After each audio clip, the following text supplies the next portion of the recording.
Lundi 30 décembre, dernier lundi de l'année 2024. Mesdames, Messieurs, bonjour, bienvenue au 13h. Voici le sommaire. Le projet renforcement de la résilience au changement climatique des populations riveraines des forêts classées de Basila et de Péninsoulou démarre officiellement ses activités. Les temps forts du lancement à suivre dans ce journal.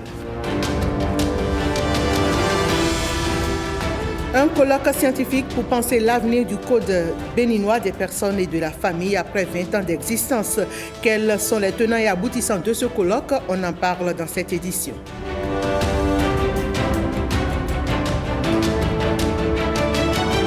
Dans moins de 48 heures, on est en janvier. Le mois de janvier, mois caractérisé pour certains par une sécheresse financière prononcée. On parle de la janviose, une conséquence de la célébration des fêtes de fin d'année. Le dossier économie de ce lundi s'intéresse au phénomène. Et on ouvre ce journal avec des réactions de la classe politique et de la société civile suite au message du président de la République sur l'état de la nation. Dans la foulée, Jérôme Humbo, Viti Sarouhe et Calvador Amonou ont recueilli pour nous l'analyse d'un citoyen averti, un forestier à la retraite engagé dans la lutte contre les maladies liées à la prostate. Je vous invite à le suivre. Le Bénin, notre pays, a trouvé son chemin. Et cela est irréversible.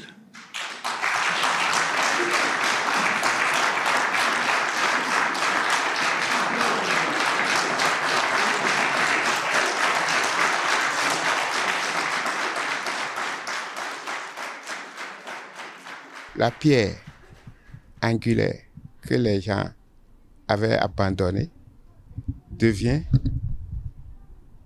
la pierre authentique. Mais déjà, depuis que le président a commencé, il a pris le pouvoir en 2016.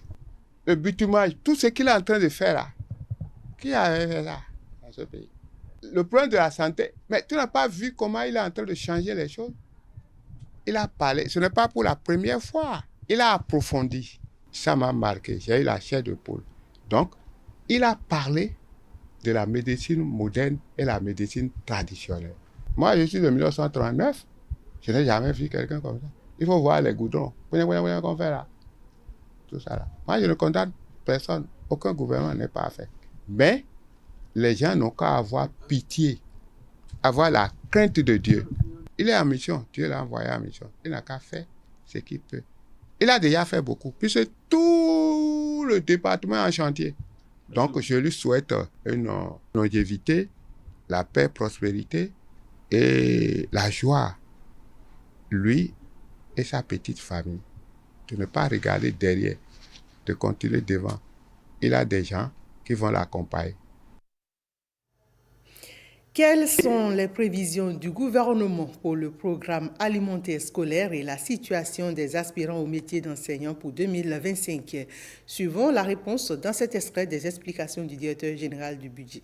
Il a été déjà acté l'universalité du programme alimentaire scolaire à compter de la rentrée 2025-2026. Ou, quand vous regardez dans le budget 2025, vous verrez qu'il inscrit 29 113 432 000 francs CFA pour cette année. J'aborderai maintenant la question du reversement des AME. Dans le budget 2024, on avait prévu de reverser 3 000 au titre de l'année 2024. Mais face à 31 000 et face aux mesures d'allocation supplémentaires que le gouvernement a accordées à des enseignants qui exercent dans les mêmes établissements que les AME, le gouvernement a dû se rétracter d'abord pour donner plus de moyens aux 31 000 que de reverser les 3 000. Le temps de simuler quel sera l'impact financier global compte tenu des options, bien des critères qui seraient retenus. Mais qu'est-ce que le gouvernement a prévu pour 2025? À l'heure actuelle, je peux vous dire qu'il a un comité interministériel qui a déjà fait des simulations sur la situation des AME. Entre cadres, entre techniciens, dans le comité interministériel dont je vous ai parlé, nous avons envisagé d'autres critères de reversement qui intègrent d'autres paramètres d'équité, bien sûr, pour pouvoir proposer bientôt au gouvernement la démarche de reversement de nos compatriotes qui font aujourd'hui 31 000, mais qui sont d'importants acteurs de notre système éducatif. Le Code béninois des personnes et de la famille a 20 ans cette année. Un colloque scientifique est organisé pour marquer l'événement. Il est co-organisé par l'Association béninoise des droits de la famille, la Chambre nationale des notaires du Bénin et l'Association SOS Village d'enfants. Le CPF 20 ans après, quel droit pour quelle famille? C'est le thème central des travaux. Benjamin Denayon et Alessandra Diotan nous en disent plus. Adopté par l'Assemblée nationale en 2004, le Code des personnes et de la famille est l'acte juridique qui régit la vie du citoyen béninois de sa naissance à sa mort. Il régit les questions d'état civil, du mariage, de la succession et la séparation. Les voix sont unanimes sur un point essentiel 20 ans après son adoption. C'est toujours bon de se réunir et de faire le bilan. À un moment où l'image de ce code est de plus en plus ternie, à un moment où nous assistons également à la crise de certaines institutions, notamment la famille, je veux parler là du mariage, aux crises du divorce, la procréation médicalement assistée, un universitaire, quel que soit son grade, peut-il tenir un discours aussi crédible pour parler de l'irréprochabilité de ce code? L'impact du code sera évalué sous différents angles par le collège d'acteurs conviés à ce colloque.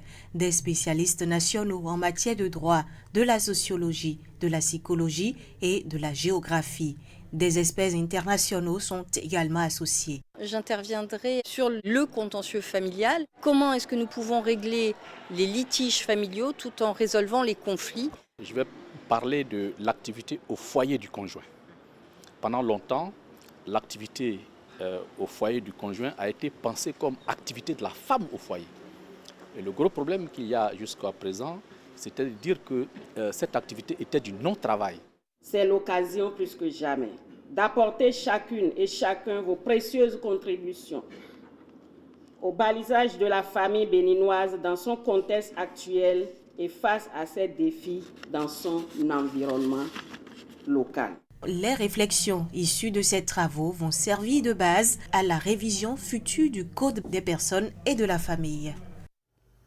La paix au service de l'intégration des peuples. Les responsables des clubs UNESCO venus de plusieurs pays africains réfléchissent depuis le vendredi dernier sur la thématique. L'objectif est d'éveiller les consciences sur la nécessité de parvenir à un monde sans violence. Les précisions avec Gilles Dansou. Colloque scientifique sur l'intégration culturelle dans l'espace ouest-africain. Un colloque qui prône la paix entre les peuples dans un contexte de tensions économiques. Une initiative de la Confédération africaine des associations et clubs pour l'UNESCO. Un colloque qui réunit des participants venus du Mali, du Togo, du Burkina Faso, de la Côte d'Ivoire et du Bénin. Le présent colloque, qui fait suite à la première saison de la campagne nationale et internationale pour la paix, la non-violence et la tolérance, qui a parcouru les 12 départements du Bénin et notamment les frontières des pays limitrophes ici présents, sur un trimestre du 12 octobre au 19 décembre 2024, est la suite logique de cette conférence, de ce colloque, qui se veut un creuset de réflexion et d'échange. Cette activité est une première vraie rencontre des peuples que la CACU organise avec le concours financier de l'État béninois, pays de paix et de prospérité, après le renouvellement de notre structure en octobre 2023. Ce colloque se veut un rendez-vous de réflexion stratégique pour l'unité entre les peuples. La paix est principalement une donnée sine qua non au développement économique et tout ce qui en découle. Culture, éducation, dynamisme et j'en passe.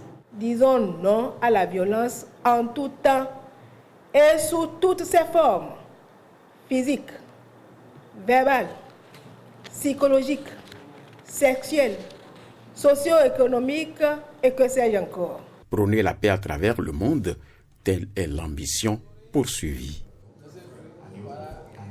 Elle vient de faire le tour du pays pour présenter aux acteurs du secteur agricole les avancées enregistrées ces dernières années dans leur domaine. Au terme de cette tournée d'information, la Chambre nationale d'agriculture fait un bilan. Que retenir du périple? Élément de réponse avec le président de la Chambre au micro de Jérôme Mungbo. Il a voulu comprendre toutes les décisions qui se prennent, comment ces décisions se prennent. Est-ce que ce sont des décisions consensuelles? Il a été satisfait qu'aujourd'hui, les filières veulent se prendre en charge et sont sur la bonne voie.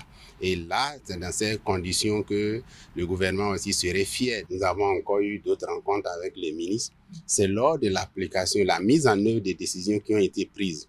Sur le terrain, il y a d'autres informations qui parviennent au gouvernement. Les transformateurs qui accusent les producteurs accusent la douane et la police. Le ministre d'État chargé de l'économie et de notre pays, il a réuni tous ces acteurs pour vérifier ces informations qui leur parviennent et comprendre qu'est-ce qui ne va pas. À partir de l'instant où je vous parle, vous transportez un chargement de soja à l'intérieur du pays. Vous êtes libre aujourd'hui de circuler comme celui qui transporte le maïs, comme celui qui transporte le riz.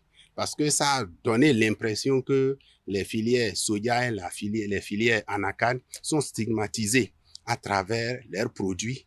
Il n'y a pas de raison que les autres produits puissent circuler librement et que le soja ou les noix de cajou ne puissent pas circuler. Donc aujourd'hui, toutes ces barrières ont été levées. La police a été instruite, la douane a été instruite. On ne veut plus voir qu'on arrête quelqu'un parce qu'il est en train de circuler avec un chargement de soja. Nous ne sommes pas sans savoir que notre pays a pris la décision que nos produits ne traversent plus nos frontières à l'état brut. Et ça, au moins, au niveau jusqu'aujourd'hui, ça reste. Cette décision reste en vigueur. Nous avons déterminé ce qu'on appelle zone sensible. La zone sensible, c'est quoi? C'est des zones frontalières. Vous êtes déjà à 5 km de la frontière, on vous voit avec un chargement. Vous dites que vous amenez à l'usine. On n'a aucune usine de notre pays qui est à la frontière. Donc, on doit vous voir transporter peut-être de la frontière vers l'intérieur, mais de l'intérieur vers une frontière, on vous arrête et là, on va vérifier pour savoir vous amenez ça dans quelle usine. Nous avons donné les numéros des DG douane, les numéros des DG de la police. Ils ont donné librement leurs contacts pour que s'il y a tentative quelque part, qu'on les saisisse. On n'a plus de kilos à prélever quand le producteur vend. Si vous amenez, vous vendez 100 sacs, vous vendez 1000 sacs, il n'y a plus un seul kilogramme à vous prélever. Si dans un point de vente, les gens continuent de prélever, qu'on nous signale. Tout ce qui peut être fait, vous finissez de charger votre camion, on n'a plus de fiches de convoyage à vous donner. Ce qui peut être fait au niveau de la commune, peut-être la coopérative peut enregistrer tous les camions qui prennent départ pour pouvoir avoir les statistiques et à la fin pouvoir dire dans chaque commune, voilà la production que nous avons pu sortir. Mais cet enregistrement, c'est contre 0 francs. Quid des réformes dans le secteur de l'environnement? Les réformes dans le secteur de l'environnement ont-elles porté leurs fruits au cours de l'année 2024? Nos villes et campagnes abordent-elles désormais des images de localités mieux assainies? Les réponses, c'est dans cet élément que nous propose William Tchouki. Ville plus propre de l'Afrique de l'Ouest, c'est ainsi qu'il faut désormais appeler Cotonou. C'est le magazine Jeune Afrique qui a publié l'information. Nous étions le 12 décembre 2024. La capitale économique du Bénin s'impose avec fierté comme la ville la plus propre d'Afrique de l'Ouest. Cette reconnaissance, le fruit d'une bactérie de réforme environnementale démarrée en 2017. Meilleure gestion des déchets, assainissement plus responsable des espaces publics, une prouesse portée par le chef de l'État lors de son discours sur l'état de la nation. Cotonou vient d'être classée première ville la plus propre de l'Afrique de l'Ouest et 6e de toute l'Afrique.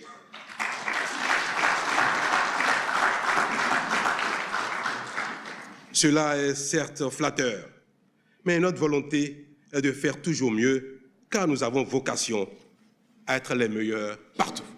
Cotonou, une ville modèle en matière d'assainissement et de verdissement des artères, le Bénin en somme ne néglige aucun aspect. Lutter contre les inondations, sortir les zones entières autrefois impénétrables de leur situation de précarité. Ladi aujourd'hui métamorphosé. Notre quartier est aujourd'hui très beau. Beaucoup de gens quittent la ville pour venir constater eux-mêmes la transformation qu'a subi notre quartier, autrefois boueux. Et nous sommes très contents de ce changement. Cette vie, Petit Paris pour ses habitants. Aujourd'hui, on peut dire que cette vie est un petit Paris.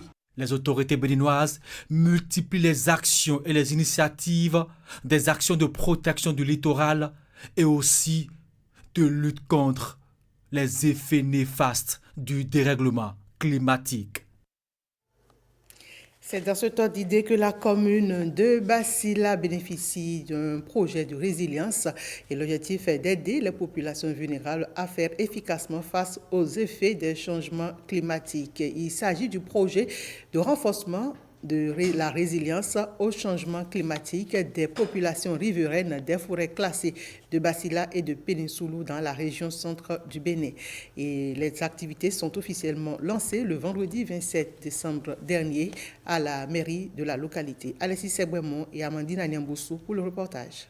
Basila, commune la plus boisée du département de la Donga, est drastiquement frappée par les effets des changements climatiques. Les populations riveraines des forêts classées de cette localité prélèvent chaque fois un peu plus les ressources naturelles disponibles pour assurer le suivi. Cela réduit bien évidemment la superficie des peuplements forestiers avec des conséquences sociales considérables. Désormais, grâce au projet de renforcement de la résilience au changement climatique des populations riveraines des forêts classées de Basila et de Péninsoulou, elles peuvent surmonter les chocs climatiques auxquels elles sont confrontées.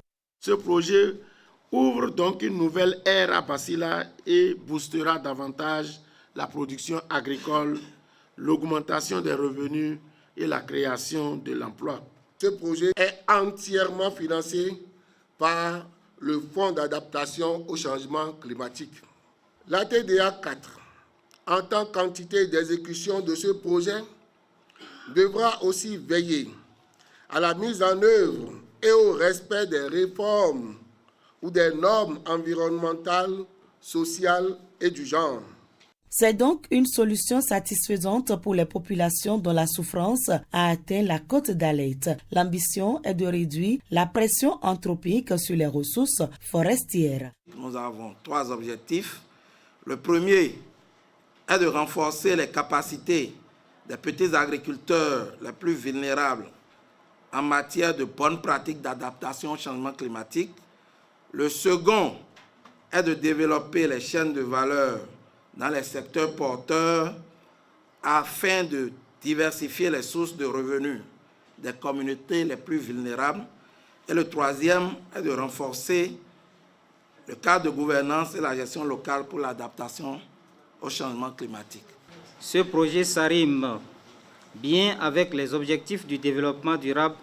Sa mise en œuvre contribuera à la réalisation des objectifs des contributions déterminées au niveau national dans le cadre de l'accord de Paris et de la Convention sur la diversité biologique. D'un coût d'environ 1,8 milliard de francs CFA, le projet de renforcement de la résilience au changement climatique des populations riveraines des forêts classées de Basila et de Péninsoulou dans la région centre du Bénin dure 4 ans. Et puisque la collecte et la gestion des déchets contribuent également à la préservation de l'environnement, à compter du 1er janvier 2025, les activités de collecte de déchets par la SGDS seront tarifées. L'annonce a été faite le jeudi dernier à l'occasion d'une rencontre de sensibilisation avec les élus locaux de Ouidah. Cette décision vise à améliorer les efforts déjà fournis sur le terrain. Gilles Dansou. La nouvelle est annoncée ici à Ouidah face aux élus locaux. Les tarifs de collecte de déchets par la Société de gestion des déchets et de la salubrité SGDS sont fixés à partir du 1er janvier entre 3 000 et 5 000 francs CFA dans les régions du Grand Lukwe. Après plus de 4 ans de services gratuits aux populations, la contribution des bénéficiaires est attendue, ceci pour davantage assurer le service de collecte pour un environnement beaucoup plus sain. La réunion de ce matin qui nous a amené à la mairie de Ouidah, c'est dans le cadre du lancement du modèle économique de la SGDS, notamment la facturation par la SGDS des services rendus aux populations à travers la redevance d'enlèvement des déchets, dont la mise en œuvre démarre à partir du 1er janvier 2025. Il est prévu que la SGDS installe des kiosques d'information dans les mairies, dans les arrondissements stratégiques, pour poster des agents qui seront là pour renseigner les populations qui seraient en quête d'information. Les tarifs varient de 3 000 francs à 5 000 francs mensuels. 3 000 francs pour les maisons individuelles et 5 000 francs pour les maisons à ménage ou à entités multiples. Après des séances d'échange et de partage avec les populations, celles-ci ont exprimé leur besoin de voir le coût réduit. Des échanges qui, somme toute, convergent vers le même objectif. Un environnement beaucoup plus assaini pour garantir le mieux-être des populations. Et surtout sur le coût, parce que la population a estimé que le coût est un peu élevé. Mais les responsables nous ont quand même expliqué que cela, c'est une décision du gouvernement, parce que l'arrêté est déjà signé par le ministre des Finances, le ministre de la Décentralisation et le ministre des Cas de Vie. Donc les populations ont suggéré que cela soit diminué un peu. Cette société fait un travail impeccable. Moi je vais vous dire que sur nos axes, et aussi s'agissant de l'enlèvement des ordures, et également le curage des carnivores, ça se fait très bien. Le même exercice sera répété dans les 12 prochains jours dans les différentes communes bénéficiaires.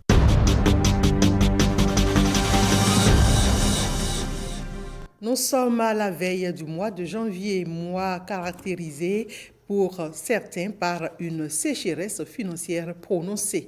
Le phénomène surnommé la janviose par d'aucuns serait une conséquence de la célébration des fêtes de fin d'année avec faste. Un manque d'argent s'ensuit donc dans certains ménages. Les causes et les moyens pour y faire face sont évoqués dans le dossier économie du jour. Il est signé Jennifer Sachivi et Igor Ayoso. On dépense trop de l'argent et après la fête là, on rentre dans la galère. C'est la même rengaine chaque année. Le mois de janvier est considéré comme l'un des plus stressants de l'année sur le plan financier. Pendant la fête de Noël, les enfants se stressent, ils font des cadeaux. En janvier, on prépare, on s'habille. On dépense pour la famille et on dépense pour soi-même. Quand tu as des projets à faire, on dépense pour ça. Nous avons tellement de choses que nous faisons et beaucoup attendent d'abord la veille de janvier pour pouvoir se préparer. Le phénomène surnommé la janviose est la conséquence directe d'une mauvaise gestion financière. Pour se prémunir, il convient avant tout de se limiter à ses moyens financiers afin d'éviter la surconsommation. Ne pas aller prendre un cadeau de 10 000 francs alors que j'ai une capacité d'offrir un cadeau de 5 000 francs. C'est là le problème. Nous exagérons dans les dépenses. C'est ces choses que nous faisons qui font que l'après-fête, à partir du mois de janvier, comme en griffe les gens le disent, le mois de janvier compte 3 mois. Janvier n'a jamais compté 32 jours. C'est toujours alors le nombre de jours que ça compte. Et c'est parce qu'en fait, la pression financière fait qu'on estime que le janvier n'a qu'à vite passer pour qu'on puisse avoir une nouvelle paye. Première des choses, j'identifie d'abord mes besoins et je vais faire recours maintenant à ce que j'ai comme ressources. Et à base de ça maintenant, je fais maintenant l'arbitrage. Je dis voilà l'argent que j'ai, voilà ce que je peux faire. Ça veut dire que ça m'évite même d'ailleurs même les gaspillages. Autre alternative, la planification du budget des fêtes plusieurs mois à l'avance. Il faut planifier vraiment les sorties que vous voulez faire. La fête de Noël vient, qu'est-ce que je dois pouvoir faire? Quel est le budget de la fête? Il faut prévoir ça. Donc il ne faut pas attendre forcément la fête avant de dire maintenant où est-ce que je vais trouver l'argent pour aller fêter. Il s'agira de s'organiser, d'anticiper un peu sur les fêtes avant que l'événement là ne vienne. Je sais que la fête vient dans 6 mois. Bon, je vais au marché, je prends un pain de 10 000 francs. Je mets ça là et après le mois qui suit, ou 3 mois après, je peux coudre. Mais si je dois attendre que le salaire du mois de décembre couvre toutes ces dépenses, C'est là qu'on rentre dans un déficit et en janvier, on a du mal à s'en sortir. Et lorsque ces mesures n'ont pas été prises, une bonne répartition des ressources disponibles peut aussi être une issue. Ce n'est pas encore trop tard. Il y a certains qui peut-être ont déjà prévu d'aller à tel endroit pour se faire du plaisir, qui peuvent surseoir ces programmes. Si vous avez l'habitude d'acheter, je dis n'importe quoi, 5 kilos de riz, et vous achetez les 5 kilos de riz, au lieu de préparer peut-être les 4 ou bien 3, vous réduisez ça à 2, pour que le reste là, puisse gérer également ça dans la période. Adopter des résolutions saines et convenables reste donc la solution adaptée face à cette crise financière suite aux fêtes de fin d'année.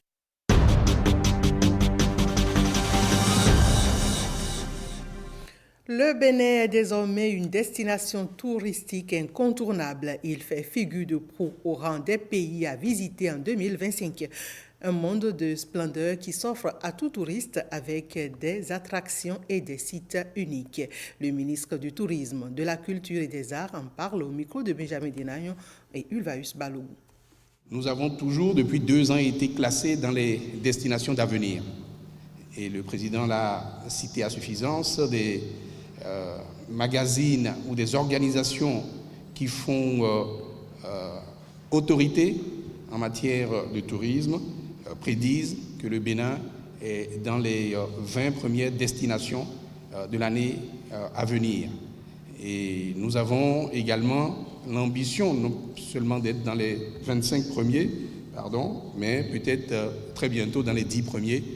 Pourquoi pas? Parce qu'il y a de quoi. Il ne faut pas penser que c'est de la présomption. Le Bénin a la matière pour cela. Le Bénin, comme je l'ai souvent dit, n'a peut-être pas de richesse du sous-sol, en tout cas pas exploitable suffisamment pour l'instant, mais nous avons ce tort-là, l'or patrimonial et culturel, artistique, que nous avons à profusion et que nous allons évidemment exploiter pour nourrir le Bénin, donner de l'emploi aux jeunes et impacter le PIB. Le Bénin Tourisme est là également pour pouvoir nous aider à montrer que notre pays, le Bénin, est véritablement un monde de splendeur. Il faut que chacun de vous retienne cette signature désormais de notre pays pour qu'à travers le monde, les gens retiennent que notre pays est un pays de splendeur. Et ces splendeurs-là, justement, c'est entre autres ce que nous allons montrer pendant cette première édition des Vaudoun des.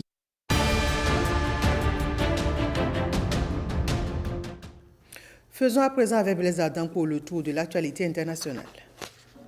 Pour beaucoup, c'est le rendez-vous à ne pas rater durant la période de Noël.